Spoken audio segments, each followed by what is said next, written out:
नमस्कार दोस्तों, मैं सचिन और आप देख रहे हैं सचिन के ज्ञान सलाह। सिंधु घाटी सप्ताह के क्रम में जब हम लोगों ने सिंधु घाटी सप्ताह को पढ़ना शुरू कर दिया था, तो उस क्रम में हम लोग सिंधु घाटी सप्ताह के अंतर्गत जो 7 महानगरें थे उसको पढ़ना भी शुरू कर दिया था। उसमें हम लोगों ने 3 स्थल हड़प्पा, मोहनजोदड़ो और लोथल को पढ़ लिया था। साथ ही हम लोगों ने ये भी जाना था कि जब उनके खोजकर्ता जो वो नगरे थे उनके खोजकर्ता कौन है, उनका खोज कब किया गया, वहां से कौन कौन से वस्तुएं प्राप्त किए गए और साथ ही साथ उस नगरों की क्या विशेषता थी उसको जान लिया था। इस वीडियो में हम लोग धौलावीरा और कालीबंगा को जानेंगे। तो बिना किसी देरी के करते हैं अपने वीडियो की शुरुआत। तो जो धौलावीरा स्थल है, हाँ, मतलब इस स्थल का खोज 1967 में जेपी जोशी जी द्वारा और साथ ही 1990 से 1991 के बीच आरएस बिष्ट के द्वारा किया गया है। मतलब ये कि इनके इस स्थान के खोज का श्रेय 2 व्यक्तियों को दिया जाता है।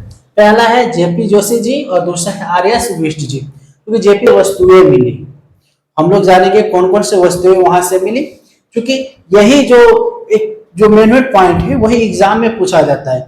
और अभी तो वैकेंसी की भरमार आ गई है, मत पूछिए इतना हद से। हाँ, तो अब हम लोग ये जानेंगे कि जो धौलावीरा स्थल है वहां से क्या क्या चीज की प्राप्ति हुई है। पहला, जो धौलावीरा का नगर नियोजन था वो त्रिस्तरीय था। पत्थर से बना एक जलकुंड मिला है, पत्थर पर चमकीला पॉलिश मिला है, लकड़ी की नाली मिली है। और ये पहला धौलावीरा जगह था जहां की नाली लकड़ी की बनी हुई थी। इससे पहले जितना भी मिला वहां वो ईंट का बना हुआ नाली था, लेकिन धौलावीरा में जो नाली बना हुआ था वो लकड़ी का बना हुआ था। ये इसका यहाँ एक साक्ष्य मिला है। यहाँ पे 16 जलाशयों की प्राप्ति हुई है। जल निकासी का सबसे सुव्यवस्थित व्यवस्था, यहाँ की नाली लकड़ी की मिली है, जो मैंने आपको पहले ही बता दिया। एक सुव्यवस्थित नगरों के रूप में मोहनजोदड़ो और हड़प्पा जैसा। अब इस चीज को आपको समझना पड़ेगा। जिस प्रकार मैंने आप सबको बताया कि पिछले वीडियो में बताया है कि मोहनजोदड़ो और हड़प्पा जिस प्रकार से उनका जो नगर नियोजन था वो सुव्यवस्थित था, जल निकासी का जो व्यवस्था था वो भी अच्छा था। ठीक उसी प्रकार जो धौलावीरा है उसका भी जो जल निकासी का या किसी भी तरीके से वो हड़प्पा और मोहनजोदड़ो से पीछे नहीं था, उसके इक्वल ही था, उसके साथ ही था, उसके पीछे नहीं था। चाहे वो जल निकासी का मामला हो या फिर नाली का मामला हो या फिर नगर नियोजन का मामला, जो भी हो सभी में इक्वल माना जाता है इसको। अब हम लोग बात करते हैं विशेषताएं की कि ये जो धौलावीरा है आखिर उसकी विशेषताएं। अभी तो हम लोगों ने जाना कि धौलावीरा से कौन कौन से वस्तुएं प्राप्त हुआ है अभी तक साक्ष्य के रूप में, और अब हम लोग जानते हैं कि इसकी विशेषताएं क्या है। पहला विशेषता ये है कि हड़प्पा सप्ताह की सभी स्थल 2 भागों में विभाजित था, जबकि धौलावीरा 3 भागों में विभाजित था। यह भारत का दूसरा सबसे बड़ा क्षेत्र था। यहाँ विशेषता ये देखना है कि हड़प्पा सप्ताह की अभी तक जितने भी स्थान मिली है सभी को 2 भाग में बांटा गया था, सभी 2 भागों में बटा हुआ था। जबकि जो धौलावीरा है वो 2 भागों में न बट के 3 भागों में बटा हुआ था। ठीक है, और ये भारत का दूसरा सबसे बड़ा क्षेत्र था। तो ये हो गया इसका विशेषता है। अब हम लोग जानते हैं कालीबंगा के बारे में। कालीबंगा क्या है? तो कालीबंगा भी उस समय के विकसित नगरों में से एक था। तो जो कालीबंगा है, कालीबंगा का मतलब होता है काले रंग की चूड़ियां।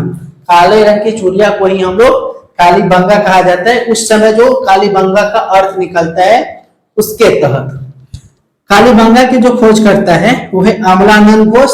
इन्होंने 1953 में इस स्थल का खोज किए हुए थे और बाद में बीके थापर जो कि 1960 ईस्वी में इनके मतलब विस्तार से इसका उत्खनन किए। ठीक है, जो ये अवस्थित था जो कालीबंगा वो था घग्गर नदी के तट पे। आपको दिमाग में हमेशा रखना है कि कालीबंगा किस नदी के तट पे बसा हुआ था। तो कालीबंगा घग्गर नदी के तट पे बसा हुआ था। जब घग्गर नदी पड़ता क्या है तो घग्गर नदी राजस्थान के हनुमानगढ़ जिले में पड़ता है। ठीक है, अब कालीबंगा से कौन कौन से चीजें की प्राप्ति हुई है और इसकी विशेषता क्या है उसको जानते हैं। तो जो वस्तुएं प्राप्त हुई है कालीबंगा से, वह जूते हुए खेत के साक्ष्य, सरसों के साक्ष्य, एक सिंह वाले देवता, भूकंप के साक्ष्य, अलंकृत ईंटें, चूड़िया, चूड़िया मतलब किस कलर की, तो काले रंग की, 7 हवन कुंड, ऊंट की हड्डियां, चाना के साक्ष्य, अग्नि हवन कुंड, निचला शहर किले से घिरा, संभवतः एक साथ फसल होने के साक्ष्य। तो ये भी चीज देखिए कि सबसे पहले जो सरसों का जो साक्ष्य मिला है, सरसों होने का जो साक्ष्य मिला है वो मिला है कालीबंगा से ही। साथ में चाना के जो साक्ष्य मिला है वो भी मिला है कालीबंगा से। कुछ चूड़ियां मिली है, वो भी चूड़ियां मिली है कालीबंगा से। तो ये कुछ इंपॉर्टेंट चीज है, वस्तुएं या साक्ष्य जो कालीबंगा से मिला है, जो आप सबको याद होना चाहिए।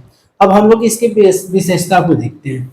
तो जब हम लोग कालीबंगा की विशेषताएं को देखते हैं तो उसका सिर्फ एक ही विशेषता निकलता है, ये कि इसका जो निचला शहर था वो किला से घिरा हुआ था, जबकि जो सिंधु घाटी सभ्यता के जो दूसरे स्थल है उस सभी स्थल में जो ऊपरी शहर था, जो ऊपर का शहर होता था, वही किले से घिरा हुआ था।